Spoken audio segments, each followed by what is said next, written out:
Afinal, o que é melhor para hipertrofia? Mais carga ou mais técnica?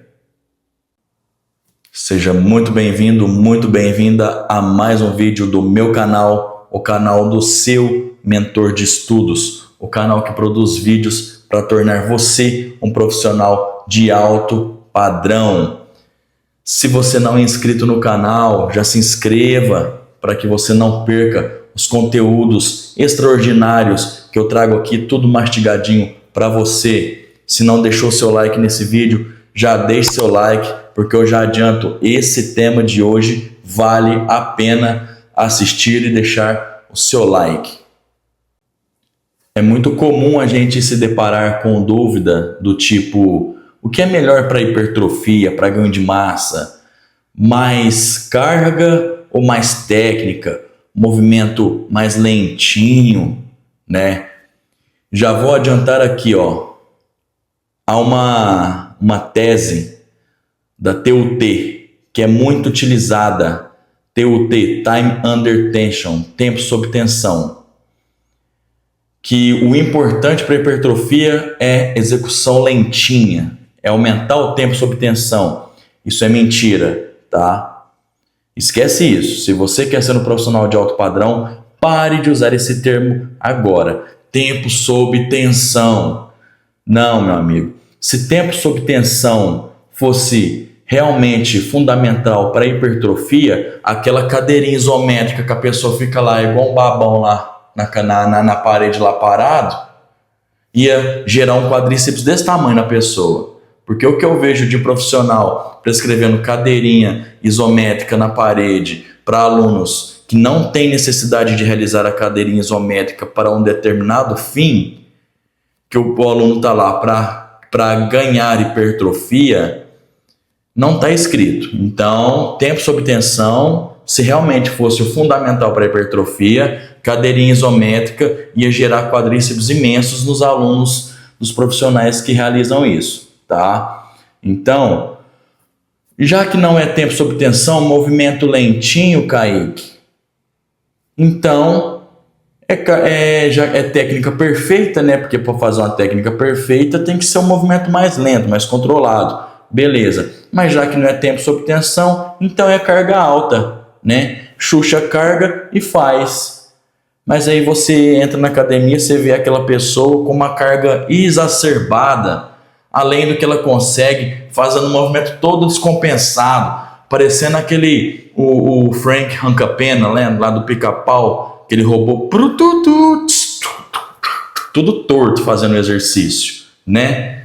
Então, não adianta também cargas exacerbadas, né? Então, o que é o ideal? O objetivo não é ser uma biomecânica perfeita também. Aquele movimento que a pessoa fica parecendo um robô programado, todo parado, travado, cadência exatamente igual, milimetricamente igual. Não quero isso. O aluno não deve ser robotizado, tá? O que gera hipertrofia, Kaique? Tensão mecânica. Tensão mecânica é o que gera hipertrofia. Então, o que é o ideal? Mais carga ou mais técnica? Nenhum dos dois. É a junção dos dois. É o equilíbrio entre os dois. É realizar com uma carga correta na qual a biomecânica permita uma tensão mecânica ideal para gerar hipertrofia no músculo, tá? O seu músculo, ele não sabe o tempo que ele está sendo, ele não sabe contar segundos. Eu vou ficar aqui, se eu ficar 20 segundos, o músculo está lá contando, então eu tenho que gerar mais hipertrofia agora. Não, seu músculo não sabe contar tempo. A linguagem que o seu músculo entende, que o músculo do seu aluno vai entender, a única linguagem é a tensão que está sendo empregada nele, é o quanto você está marretando ele, tá? É a tensão mecânica, é o quanto você está exigindo dele. Então, Kaique, já que agora a gente sabe que o que conta o que vale para a hipertrofia é a tensão mecânica e não a carga como fator isolado e nem a técnica como fator isolado, me explique mais o porquê que isso acontece. Primeiramente, quando a gente é gerado uma tensão mecânica suficiente no músculo, ocorre uma maior ativação dos mecanorreceptores. O que são mecanorreceptores? São receptores da junção neuromuscular, tá? Que é aquela junção em que o motoneurônio alfa gruda no seu músculo e gera uma corrente elétrica para dentro através dele, passa para o músculo e através daquela corrente elétrica é gerado um impulso nervoso para gerar contração muscular, tá? Ativação dos mecanorreceptores. Quanto maior a ativação dos mecanorreceptores, maior será a ativação de mais fibras musculares, certo? Quanto maior a tensão, maior ativação de mecanorreceptores e mais ativação de fibras musculares, tanto em quantidade de fibras musculares quanto em profundidade, tá? Isso é um fato. Se você faz, por exemplo, se eu estou pegando esse livro aqui, ó, estou aqui, ó, fazendo isso aqui, essa rosca bíceps com esse livro, o que o corpo entende? Que precisa de pouquíssimas fibras, porque está muito leve, é uma tensão mecânica muito leve. Então, para que eu vou recrutar muitas fibras para pegar um peso ínfimo desse? Agora, se eu pegar um halter de 30 quilos aqui, o seu corpo ele vai entender o quê? Que precisa recrutar mais fibras musculares, precisa recrutar mais trabalhadores para conseguir levantar essa carga. Esse é o princípio da tensão mecânica, tá? Maior recrutamento maior ativação dos mecanorreceptores, maior ativação e recrutamento de fibras para realizar aquela atividade.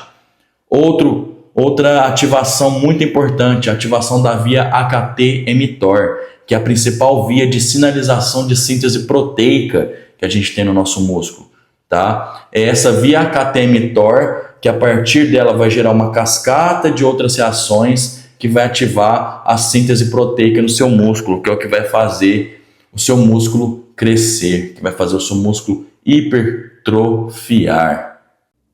Beleza? Agora vamos por partes. Onde a carga entra nessa história, Kaique?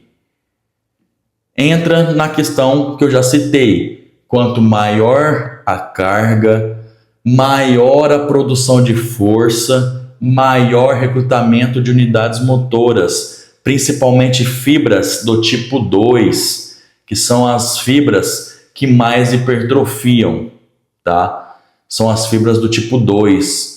Não são as fibras do tipo 1, que são as fibras de resistência. Pode reparar em corredores. Por que corredores não têm um volume maior de massa muscular? Porque as fibras que eles mais recrutam nas atividades deles, na prática diária deles, são fibras do tipo 1, fibras de resistência. E as fibras de resistência têm uma maior capacidade aeróbica.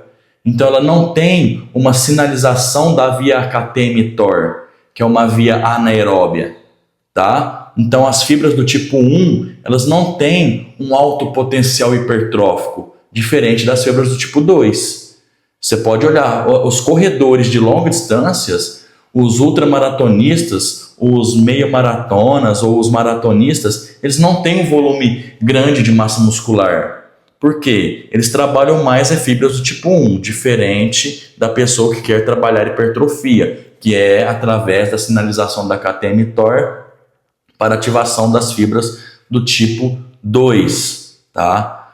Porém, carga excessiva, a sobrecarga é importante para a hipertrofia, porém a sobrecarga excessiva gera compensações, tá? O que é compensações? É o roubo. A pessoa está aqui, ó, no primeiro movimento. Vamos lá, Kaique, 3 de 12. 1, 2... Não, meu amigo. Calma. Isso é roubar. Roubar no finalzinho dos movimentos, no finalzinho da série, ok. Isso é até um método de treino, chama método roubado. Você chegar na falha concêntrica e utilizar a compensação para realizar mais algumas repetições ali. Isso é válido. Agora, desde a primeira repetição já começar a roubar, compensar, aí não. Isso não vai ser válido. Por quê? Porque já começa a jogar esforços para outros músculos que não tem nada a ver com o músculo que você quer trabalhar, tá? A execução precisa atingir o músculo-alvo, ou seja, concentrar o movimento com uma cadência legal, uma amplitude de movimento ideal, tá? Gerar menos compensações.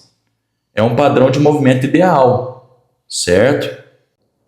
Kaique, então eu devo trabalhar só com cargas baixas para não gerar compensação? Não. A carga deverá ser progressiva, tá? Você deve utilizar uma carga, uma sobrecarga, que o aluno consiga manter a técnica e também gere uma tensão mecânica ideal, tá bom? Por quê? Porque a sobrecarga ela é um princípio fundamental para a hipertrofia. Se o seu músculo não sofrer uma tensão mecânica da sobrecarga, ele não vai hipertrofiar, não tem o porquê ele hipertrofiar, tá? Então conclui-se que execução sem carga, baixo estímulo. Carga excessiva sem execução correta é um estímulo mal direcionado. Então, os dois extremos são ineficientes tanto quanto. É preciso saber, compreender o que o aluno está fazendo. Então, Kaique, como eu trabalho com meu aluno? Dica de irmão, hein? Só essa dica, se você não deixou meu like lá no começo do vídeo, já vale deixar o like agora, porque essa dica é de ouro. Começa assim com o seu aluno. Treino novo. Se o seu aluno não for um aluno intermediário ou avançado, ou até se ele for intermediário, porque pode acontecer de alunos intermediários ainda ter alguns déficits, tá? De coordenação, alguns erros em padrão de movimento, uma consciência neuromotora um pouco deficitária em alguns tipos de movimento. Então, vai por mim. Começa com cargas baixas e altos números de repetições. 15 repetições e baixas cargas. Por quê? Um pianista, ele começa já com os dedos ágeis? Não. Por quê? O que difere, o que vai diferenciar um pianista iniciante de um pianista profissional avançado? É o tempo de prática, é o número de repetições. Quanto mais repetições você faz o movimento, melhor será o controle para realizar aquele movimento. Então, se o seu aluno faz ali 15 movimentos, quanto mais movimentos ele fizer, maior consciência corporal, maior adaptação neuromotora ele vai ter. Então, como consequência, movimento biomecanicamente mais efetivo, tá? Então, começa cargas baixas, altas repetições, cargas baixas, altas repetições. Depois você pode igualar ou até inverter essa posição. Cargas altas e baixas repetições, tá? Tudo deve ser analisado de acordo com o perfil do aluno, de acordo com o feeling que você profissional vai adquirindo com o tempo. Kaique, o que é melhor para a hipertrofia? Mais ou menos repetições? Tem gente que fala que até 10 repetições é o ideal, tem gente que fala que é 15. Saiu uma meta-análise em 2023. Uma meta-análise. Essa meta-análise aqui, ó. Ela foi uma meta-análise composta por 119 estudos, com mais de 3.300 participantes. Então, é uma meta-análise relevante, bem considerável. Primeiro, porque o grupo amostral foi muito grande e tem muitos estudos juntos nessa meta-análise, tá? Então, a fidedignidade de resultados é bem considerável, tá? E o que essa meta-análise comprovou? Que 5 repetições ou até 35 repetições, os resultados hipertróficos foram bem semelhantes. Então, se você trabalhar com faixas de 6 repetições ou até faixas de 30, 35 repetições, os resultados hipertróficos serão bem semelhantes, tá? Não existe uma receita de bolo, desde que o volume semanal esteja equalizado, tá? Desde que o volume semanal de treino do seu aluno, em termos de volume total de treino, esteja bem equilibrado, tá? Então esse foi mais um vídeo, tá? Se você ficou até o final, meus parabéns, você está no caminho certo, tá? Muito obrigado e até o próximo vídeo.